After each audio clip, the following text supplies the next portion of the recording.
Hello friends, நிறைய sisters வந்து அக்கா ப்ரௌனி நீங்கள் கொரியருக்கு எப்படி பேக் பண்ணுவீங்கன்னு கொஞ்சம் சொல்லுங்கள் அப்படின்ற மாதிரி கேட்டிருந்தீங்க. ஸோ அதுக்கான ஒரு குட்டி வீடியோ தான் இது.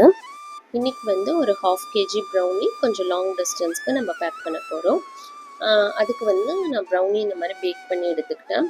ப்ரௌனி வந்து நல்லா வந்து கூல் ஆகிடணும். ப்ரௌனி வந்து ஹாட்டாக அந்த மாதிரிலாம் இருக்கக்கூடாது. கூலாக விட்டுருங்க நல்லா. இப்போ கூல் ஆனதுக்கப்புறம் இப்போ வந்து நம்ம ஒரு கிளிங் ரேப் மாதிரி இந்த மாதிரி போட்டுட்டு மேலே வந்து நம்ம பேக் பண்ண ப்ரௌனியை வச்சுக்கலாம். வச்சுட்டு இந்த மாதிரி நல்லா வந்து கவர் பண்ணிவிடுங்க. கிளிங் ரேப் எதுக்காகனா, இன்கேஸ் நம்ம சென்ட் பண்ணுற ப்ரௌனி 1 or 2 days ஆகுது உங்களுக்கு ரீச் ஆகிறதுக்குன்னா, அந்த ப்ரௌனி வந்து நம்ம மாய்ஸ்டாகவே நல்லா வந்து பேக் பண்ணும்போது, ஃப்ரெஷ்ஷாக பேக் பண்ணும்போது எந்த அளவுக்கு மாய்ஸ்டாக இருந்துச்சோ அதே மாதிரி வந்து மெயின்டைன் ஆகும். அதுக்காக தான் கிளிங் ரேப் போடுறது. இதுக்கு மேலே வந்து பார்த்திங்கன்னா நான் சேஃப்டிக்காக ஒரு பபிள் ஷீட்டும் வந்து நான் போட்டுக்குவேன். பபிள் ரேப் போட்டுட்டு நல்லா வந்து இந்த மாதிரி ஃபோல்ட் பண்ணி வச்சுடுங்க.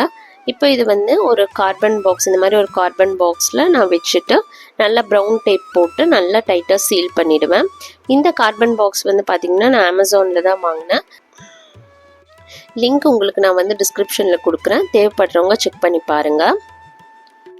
இன்னும் இந்த ப்ரௌனி வந்து கஸ்டமர் கைக்கு ரீச் ஆகலை. ரீச் ஆனதுக்கப்புறம் அவங்க ஷேர் பண்ணுற ரிவ்யூவாக நான் உங்களுக்கு நெக்ஸ்ட் வீடியோவில் அப்லோட் பண்ணுறேன். உங்களுக்கும் இந்த மாதிரி ப்ரௌனிஸ் வேணும்னு நினச்சிங்கன்னா நம்மளோட ஸ்க்ரீனில் தெரியிற நம்மளோட வாட்ஸ்அப் நம்பருக்கு ஹை மெசேஜ் அனுப்புங்க. நாங்கள் திருப்பி உங்களை காண்டாக்ட் பண்ணுவோம். டீட்டெயில்ஸ் கேட்டுட்டு உங்களோட ஆர்டர் ப்ளேஸ் பண்ணிக்கலாம். தேங்க்யூ.